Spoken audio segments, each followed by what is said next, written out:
Bank से उधार लेने वालों के लिए एक अहम फैसला सुप्रीम कोर्ट की तरफ से आया है। अगर आपने भी बैंक से कर्ज लिया है और कर्ज लेने के बाद अकाउंट एनपीए हो जाता है और अचानक से आपको मालूम भी नहीं चलता, लेकिन आपका नाम सभी अखबारों में आ गया होता है और कह दिया जाता है कि आपने बैंक के साथ फ्रॉड किया है, तो अब इस तरीके के मामले नहीं होंगे। सुप्रीम कोर्ट का एक कहना है कि अगर कोई व्यक्ति बैंक से कर्ज लेता है, बैंक का कर्जदार है, बोरोअर है, तो उसके अकाउंट को फ्रॉड डिक्लेयर करने से पहले उसकी साइड सुनना जरूरी है, यानी कि उसका पक्ष भी सुना जाए। वो क्या कहना चाहता है, क्यों वो बैंक का कर्ज वापस नहीं चुका पाया, उसका इस पूरे मामले को लेकर क्या कहना है। आप जानते हैं कि फ्रॉड के मामले अक्सर बैंक्स को लेकर बनते ही रहते हैं, यानी कि किसी व्यक्ति ने कई करोड़ों रुपए बैंक से उधार ले लिए और उसके बाद वो बैंक में वापस पैसे चुका नहीं पाया, अकाउंट भी एनपीए हो गया और वही बाद में मालूम चलता है कि वो उस लोन के पैसे का इस्तेमाल जो है, जो कारण बताए गए थे लोन एप्लीकेशन में, उसके लिए नहीं कर रहा था बल्कि अन्य किसी कारण से कर रहा था।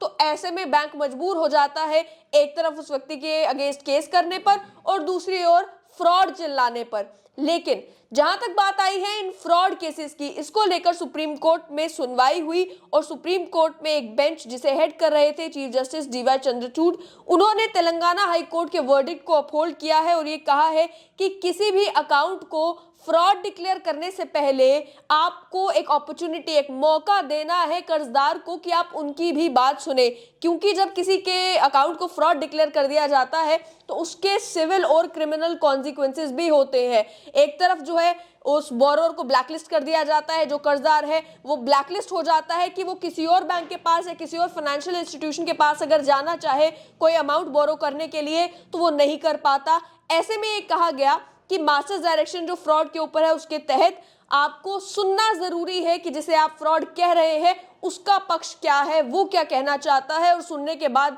फिर तो आप जानते हैं कि अगर मामला फ्रॉड का होगा तो फ्रॉड ही कहा जाएगा। लेकिन ये कहा गया कि ऐसे जो डिसीजंस है ये केवल एक रीजन्ड ऑर्डर के बाद ही लिए जाए। रीजन्ड ऑर्डर यानी कि ये कि ऐसा नहीं कि अचानक से बैंक ने डिसाइड किया तो किसी एक अकाउंट को फ्रॉड डिक्लेयर कर दिया गया, उसके कारण भी बताने होंगे ऑर्डर में कि आप किसी को फ्रॉड डिक्लेयर कर क्यों रहे हैं। इसके साथ साथ में ये जो बेंच था chief justice of India DY Chandrachud और जस्टिस हिमा कोहली का, उन्होंने गुजरात हाई कोर्ट की इसके अपोजिट जो एक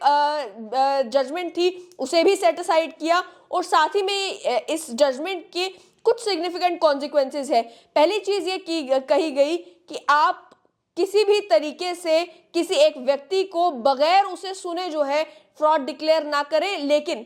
अपॉर्चुनिटी ऑफ हर्ट जो है वो दी जाए एफआईआर लॉन्च करने से और रजिस्टर करने से पहले। ऐसा भी नहीं है कि आपको एफआईआर लॉन्च करनी है वो आप करवा सकते हैं, लेकिन फ्रॉड डिक्लेयर आउटराइटली डिक्लेयर करने से पहले जो है आपको उस व्यक्ति को सुनना है। साथ ही में कहा गया कि classification of account as a fraud, इससे एक तो ये मामला जो है वो एज अ क्राइम डिक्लेयर हो जाता है इन्वेस्टिगेटिंग एजेंसीज के सामने, लेकिन उसके सिविल कॉन्सिक्वेंसेस भी हो सकते हैं कि बोरोअर को मौका फिर कहीं नहीं मिल सकता कि वो कहीं और से पैसे इकट्ठा करके आपका लोन चुका पाए, कहीं और से वो पैसे इकट्ठे करके किसी ना किसी तरीके से पैसे वापस देने की कोशिश कर पाए या अपने बिजनेस को खड़ा करने के लिए कहीं और से पैसे बोरो कर पाए। डिबार हो जाता है एक बोरोअर जब उसके अकाउंट को एक बार फ्रॉड डिक्लेयर कर दिया जाता है। इसके साथ साथ में कहा गया इस डिबारमेंट का मतलब जो है वो लगभग ब्लैकलिस्टिंग के बराबर है और ब्लैकलिस्टिंग अक्सर जो है वो तब की जाती है जब पहले एक व्यक्ति को सुन लिया जाए कि आपका क्या कहना है, आप अपने कारण बताएं।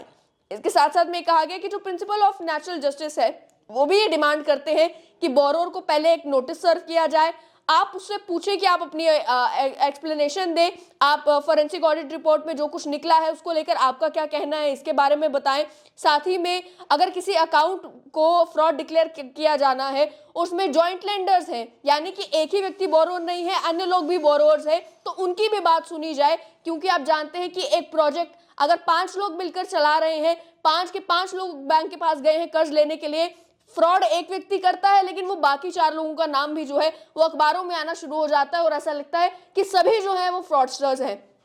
ऐसे में कहा गया कि किसी भी अकाउंट को फ्रॉड डिक्लेयर करने से पहले एक रीजन्ड ऑर्डर देना जरूरी है। रीजन्ड ऑर्डर का मतलब ये कि आप कारण भी बताएं कि एक अकाउंट को फ्रॉड डिक्लेयर क्यों किया जा रहा है। और साथ ही में कहा है कि क्योंकि जो मास्टर डायरेक्शंस है उसमें ऑप्शन नहीं है किसी अपॉर्चुनिटी ऑफ हेयरिंग का बोरर के लिए, लेकिन उसके बावजूद भी जो प्रिंसिपल ऑफ नेचुरल जस्टिस है उसके तहत जरूरी है कि आप जितने भी बोरोअर्स हैं, कोई कर्जदार है जिसके अकाउंट को आप फ्रॉड डिक्लेयर करना चाहते हैं, पहले आप उनकी बात भी सुने। ये जजमेंट जो है ये जम्मू कश्मीर के कॉन्टेक्स्ट में भी बहुत सिग्निफिकेंट है, और सिग्निफिकेंट इसलिए क्योंकि आए दिन आप देखते हैं कि जम्मू कश्मीर बैंक के कई सारे ऐसे केसेस जो है वो अखबारों की हेडलाइंस बनते हैं जिसमें यही कहा जाता है कि J&K बैंक ने इस बिजनेसमैन को पैसे दे दिए, फ्रॉड निकल आया, J&K बैंक ने इतने करोड़ किसी और बिजनेसमैन को दे दिए, वो फ्रॉड निकल आया, या ये केस फ्रॉड का है, वो केस फ्रॉड का है, ये लोन फ्रॉड है, ये दूसरा फ्रॉड है। लेकिन इन सभी मामलों में जब आप दूसरी पार्टी से बात करने की कोशिश करते हैं तो अक्सर वो अपनी बात एक्सप्लेन करते करते ये कहते हैं कि हमें सुना गया होता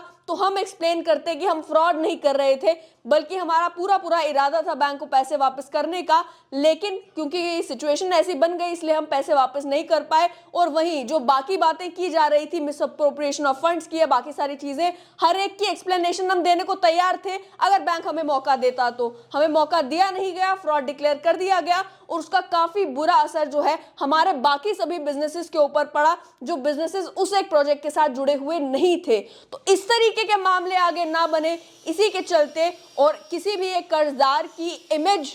और कोई उसकी